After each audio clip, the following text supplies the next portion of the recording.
Assalamualaikum warahmatullahi wabarakatuh. Alhamdulillah. Alhamdulillahi rabbil alamin.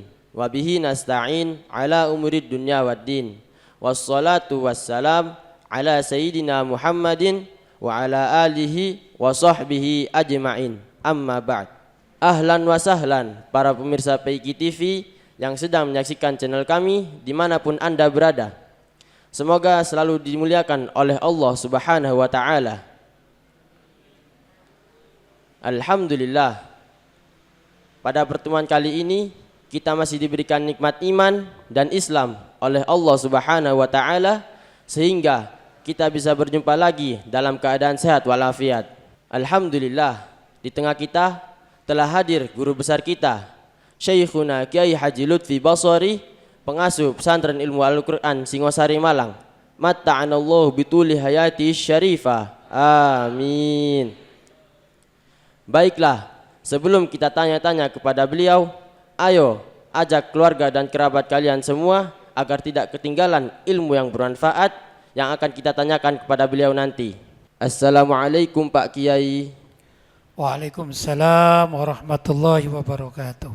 Kaifa halukum? Alhamdulillah fi sihatin. Alhamdulillah. Sehat selalu, alhamdulillah. Alhamdulillah. Semoga dengan pertemuan kita kali ini bisa menambah manfaat dan keberkahan dalam kehidupan kita semua. Amin ya rabbal alamin. Pak Kiai, saya mau bertanya. Silakan. Saya mempunyai teman yang mana ia memiliki keistiqomahan membaca istighfar. Sebagaimana yang kita ketahui bahwasannya bacaan istighfar itu ada bermacam-macam. Yang saya tanyakan, seperti apakah istighfar yang afdol itu? Pertanyaannya istighfar yang afdol ya? Iya. Memang bacaan istighfar itu banyak ya. Gubahan para ulama ya, banyak sekali.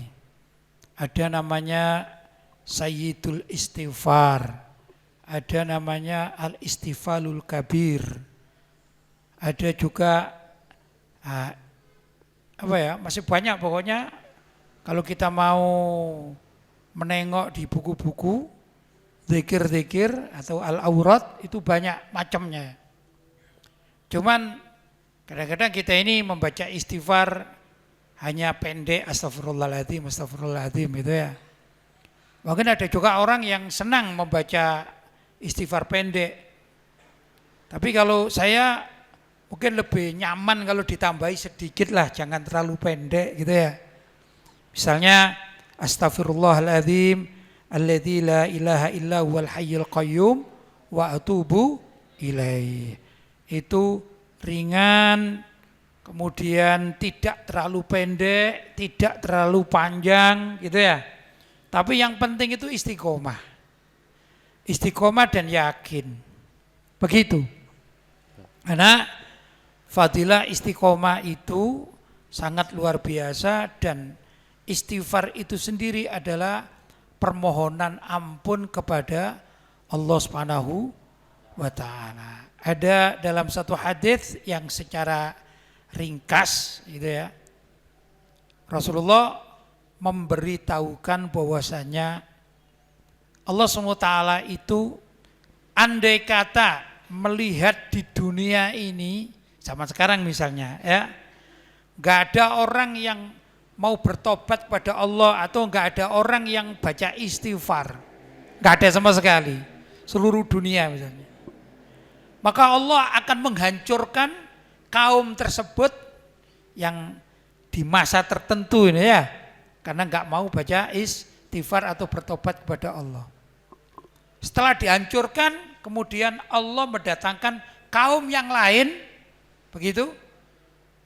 Terus kaum yang lain ini berdosa kepada Allah, lantas mohon ampun, begitu.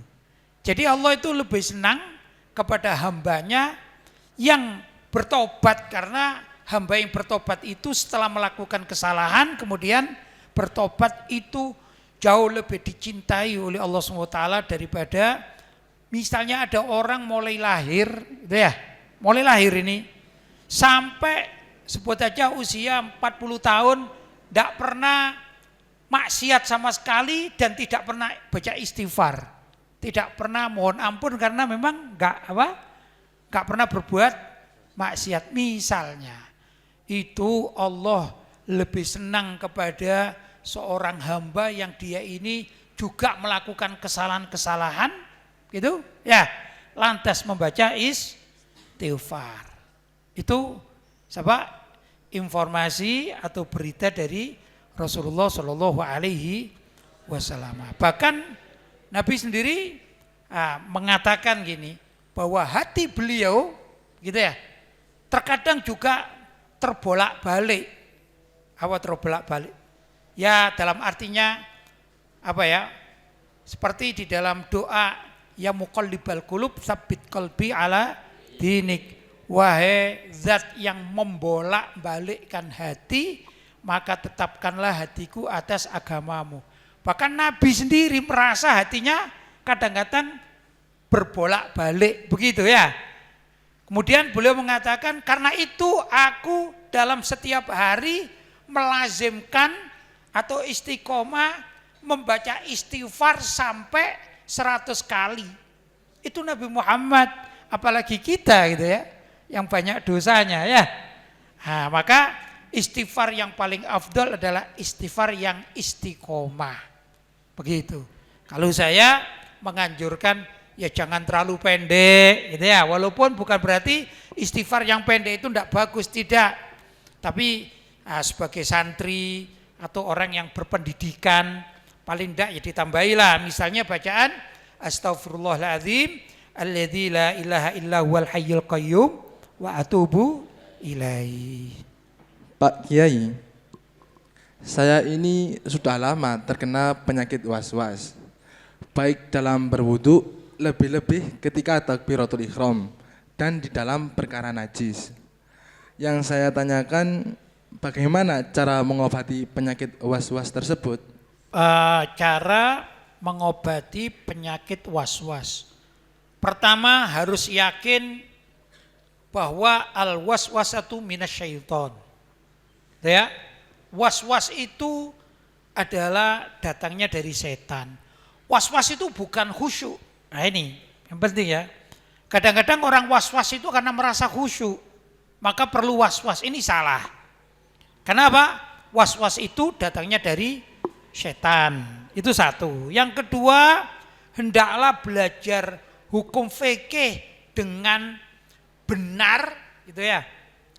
Dan secara baik, betul-betul pemahamannya baik dan pemahamannya benar. Jelas ya? Maksudnya mendalam. Kadang-kadang orang belajar fikih, ya fikih itu baik, tapi kurang benar bukan fikihnya. Dari pribadinya memahami juga kurang benar. Sehingga setengah-setengah. Begitu. Atau dia memahami sudah benar, yakin, tapi hanya sedikit. Ya. Maka bila ingin menghapuskan was-was, hendaklah belajar fikih itu secara baik dan benar. Itu lanjutannya. Kemudian juga orang yang was-was hendaklah melawan was-wasnya itu. Jangan dituruti karena was-was minas syaitan. Was-was itu dari setan. Dulu ada informasi, ini riwayat di kalangan para pengasuh pesantren yang pernah saya dengar, atau para kiai atau para ulama, para ustadz. Ada cerita, ada seorang kiai gitu ya, didatangi jamaahnya, begitu. Jamaahnya ini konsultasi, Pak Kiai, saya ini kalau sholat was-was. Kata kiainya, ya harus dilawan was-was tersebut. Wah ini Pak Kiai sudah saya lawan, saya nggak bisa. Akhirnya Pak Kiainya bilang, baik besok sholat bersama saya ya, jamaah ya. Sudah. Ternyata di musola itu Pak Kiainya tidak ngimami. Yang ngimami salah satu ustadz. Dan jamaahnya ini datang. Begitu. Yang was-was tadi loh. Subhanallah, ternyata ini kan zaman dahulu kala ceritanya. Pak Kiainya ini mengambil satu kresek, dibawa ke musola. Gitu ya. Begitu ustadznya sholat, ini kan membantu orang untuk menghilangkan was-was ya. Maka jamaahnya ini sholat tapi was-was. Misalnya was-wasnya itu ya. Allahu misalnya gitu ya. Ya, terlalu was-was. Karena ada kan orang demikian, ya. Astagfirullahaladzim, usolli fardul maghrib. Misalnya begitu. Sama kiainya ini diambilkan plastik yang dibawa, ternyata mohon maaf ini kotoran sapi. Kiainya bawa kotoran sapi. Itu kotoran sapi langsung dilemparkan ke punggungnya yang was-was tadi. Mungkin gambarannya ya, blok ini kamu kalau was-was seperti ini, begitu. Jangan. Ya tentu kan najis semuanya kan gitu ya. Nah sejak itu dia selalu ingat, pertama dia takut sama kiainya ini. Takut, wah besok sholat kalau ketemu kiai selalu was-was, dilempar kotoran sapi lagi nih ya. Subhanallah, berkat diingatkan dengan cara seperti itu akhirnya hilanglah was-was, karena dikatakan al-waswasatu minasy syaitan dan harus dilawan. Begitu. Jelas? Baik. Pak Kiai, di desa saya ketika hari raya Idul Adha, orang-orang menyembelih hewan kurban dan mengulitinya. Baik. Kemudian kulitnya tersebut dijual di pasar. Kulitnya dijual di pasar. Iya. Yang saya tanyakan, apa hukum menjual kulit hewan kurban sebagai upah tukang jagalnya? Begini ya, hewan kurban, orang yang niat berkorban, menyembelih korban maksudnya, itu hampir serupa dengan orang yang wakaf. Wakaf tanah, wakaf rumah, wakaf mushaf Al-Quran, ya, hampir serupa. Apa itu? Barang wakaf itu adalah sudah menjadi milik Allah. Tidak ada seorang pun yang boleh menjual barang wakaf, ya, apalagi untuk kepentingan sendiri. Begitu ya. Demikian juga dengan korban. Paham? Korban itu adalah ibarat orang sudah menyerahkan hewan korbannya kepada Allah. Maka tidak ada sedikit pun yang boleh dijual dari hewan kurban tersebut. Begitu, tidak boleh dijual. Jelas? Jelas. Jadi hewan korban itu harus disalurkan kepada orang-orang yang berhak atau mustahik. Sudah? Jadi seperti tadi ini panitianya menjual kulit hewan kurban, hasilnya dibayar kepada tukang jagalnya. Haram, tidak boleh. Jadi bagaimana? Pertama, tukang jagalnya itu perlu dimintakan uang kepada orang yang titip korban. Misalnya saya ini titip korban, ya, maka hendaklah panitia meminta pada saya, Pak, sama titip korban saya terima, tapi untuk penyembelihannya ini sampean harus bayar sesuai dengan permintaan jagal, misalnya 100.000. Begitu ya. Bukan tukang jagalnya diambilkan uang dari penjualan kulit, maka panitianya berdosa. Begitu ya. Berikutnya, andai kata ini orang yang berkorban itu gitu ya, tidak punya uang misalnya, tak bisa, maka hendaklah kulitnya tadi diserahkan kepada salah satu fuqara atau miskin, masakin, salah satu. Barulah oleh fuqara dan masakin itu berhak menjual kulit hewan korban. Kalau panitianya haram. Jelas? Jelas. Yang berikutnya, Kalau panitia tidak sanggup, panitia ini tidak sanggup untuk membayar tukang jagalnya, mending gak usah jadi panitia. Karena tidak wajib menjadi panitia itu, tidak wajib. Hewan korban itu hendaklah disembelih oleh pemilik hewan.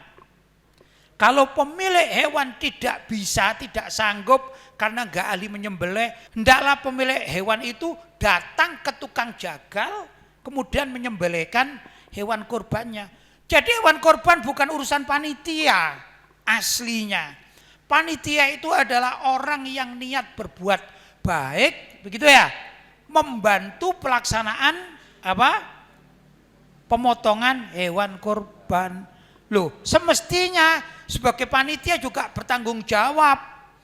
Dia lillahi ta'ala ya bertanggung jawab sekaligus. Begitu. Kalau nggak mau bertanggung jawab ya nggak usah jadi panitia. Karena menjual kulitnya hukumnya haram, begitu loh. Paling tidak misalnya mencari tukang jagal yang gratis atau panitianya yaitu tukang jagalnya sendiri. Begitu. Kalau enggak sesungguhnya yang diperintahkan untuk menyembelih korban adalah orang yang memiliki hewan tersebut. Kalau enggak mampu, hendaklah pergi ke tukang jagal, minta tolong disembelihkan dan dibayarlah tukang jagal oleh pemilik hewan. Jelas ya? Jelas. Baik. Pak Kiai, saya pernah berkeinginan menjadi seorang pengacara. Pengacara, baik. Ya. Yang saya tanyakan, bagaimana hukum seorang pengacara di dalam Islam? Pengacara, menjadi pengacara hukumnya bagaimana gitu ya? Ya. Kalau menurut kajian saya ada 3 ini. Pengacara itu ada 3. Pertama adalah halalan thayyibah, begitu ya. Bagaimana itu? Menjadi pengacara yang halalan thayyibah, yaitu pengacara yang betul-betul menjadi mujahid. Begitu. Ya, apa mujahid? Yang dia bekerja untuk kemaslahatan umat Islam.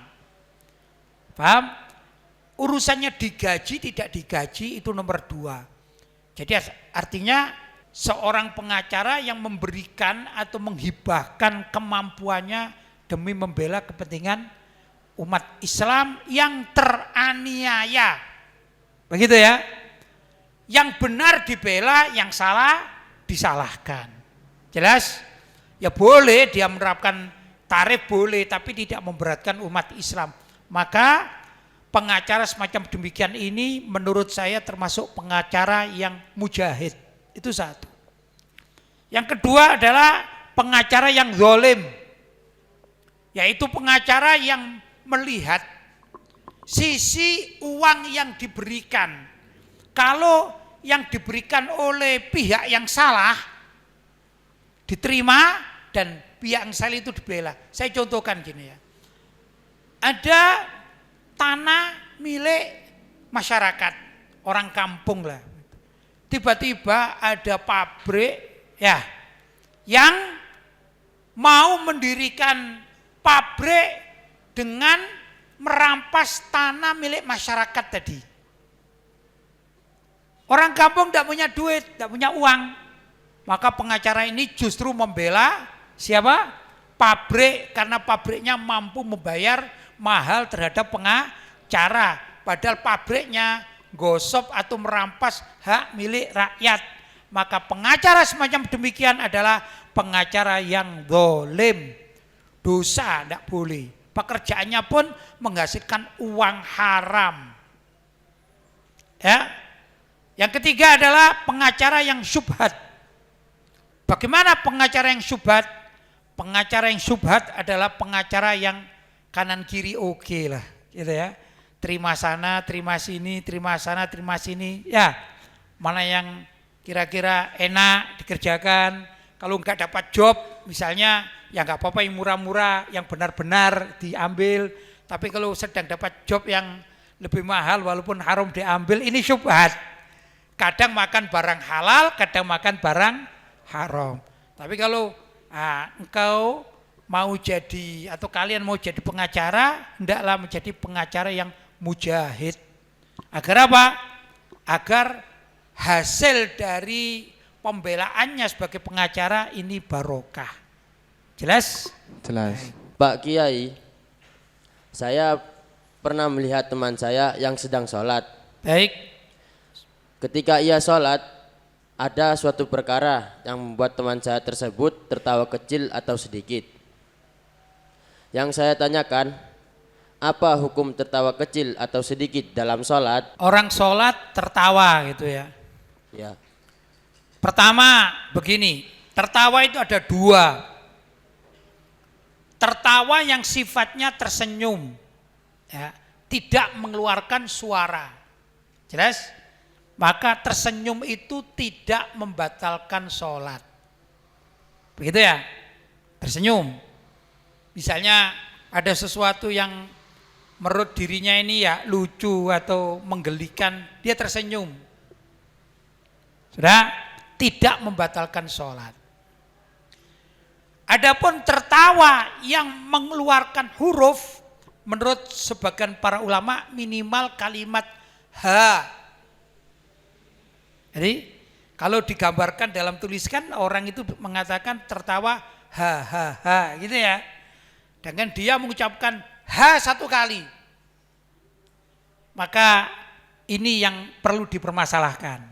Kalau mengucapkan 3 kali ha jelas batal. Ya. Tapi kalau ha 1 kali, maka di dalam hadis dikatakan ad-dihku yungkidus shalah wala yungkidul wudu. Ad-dihku tertawa yang mengeluarkan suara dalam kutip ha itu dikatakan yungkidus shalah, membatalkan sholat, wala yungkidul wudu, tapi tidak membatalkan wudu. Begitu ya. Jadi intinya kalau ada orang sholat kok sampai mengeluarkan suara ha, dan ha itu sebagai bentuk dia menahan tertawa, maka batal sholatnya. Jelas? Tapi kalau cuma tersenyum maka tidak batal. Paham? paham. Pak Kiai, sebagaimana yang sudah kita ketahui bersama bahwasanya menggunakan siwak sebelum sholat itu adalah sunnah.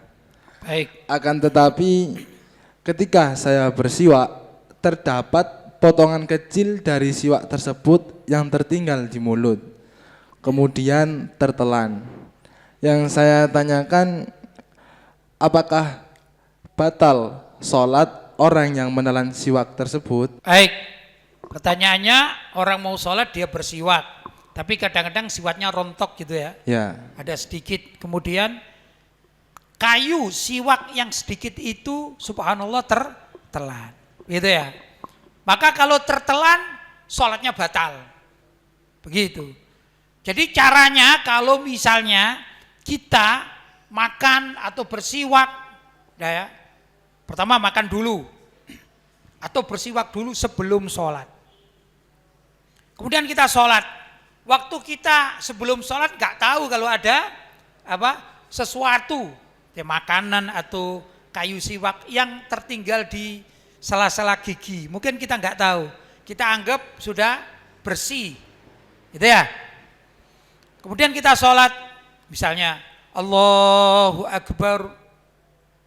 Begitu sudah masuk sholat, kok terasa ada sesuatu potongan kayu siwak, maka hendaklah diambil dengan tangan jari. Tapi ya jangan, geraknya jangan banyak-banyak. Pertama dicoba dicari dengan lidah, ditaruh oleh lidah ini di sekitar bibir. Begitu ya caranya ya. Nah, kemudian setelah di bibir kan bersedekap begini kan. Hendaklah diambil dengan tangan. Itu tidak batal. Ya. Jelas? Kalau sisa makanan atau sisa siwak itu ditelan, maka batal sholatnya. Agar tidak batal, hendaklah diambil dengan tangan. Kalau cara geraknya bisa, tidak 3 kali gerakan besar mutawaliyat, tidak begitu, maka sholatnya tetap sah. Ya misalnya begini, Allahu Akbar gini ya, kemudian ngambil pelan-pelan, kemudian diambil lagi ke sini. Ya, dikembalikan ke tempat sedekap. Itu kan cuma 2 kali kan? Biarin saja ada di sini. Gak perlu dibuang begini, misalnya ya. Batal. Gak perlu, biar aja di tangan. Paham? Itu metode agar sholatnya tidak batal. Jelas? Jelas. Alhamdulillah. Tanya jawab santri PIK telah selesai. Insya Allah akan kita lanjutkan pada episode selanjutnya. Terima kasih kepada para pemirsa yang selalu setia menyaksikan acara ini mulai awal hingga akhir. Semoga yang disampaikan oleh narasumber kita, Syekhuna Kiai Haji Lutfi Basari, bermanfaat bagi kita semua di dunia dan di akhirat. Dan semoga beliau diberikan kesehatan dan umur yang panjang sehingga bisa membimbing kita di dalam mempelajari ilmu agama yang bermanfaat di dunia dan di akhirat.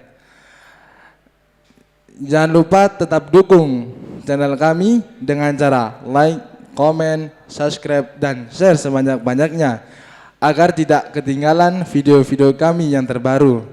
Sekian dari kami, kurang lebihnya mohon maaf yang sebesar-besarnya. Wassalamualaikum warahmatullahi wabarakatuh.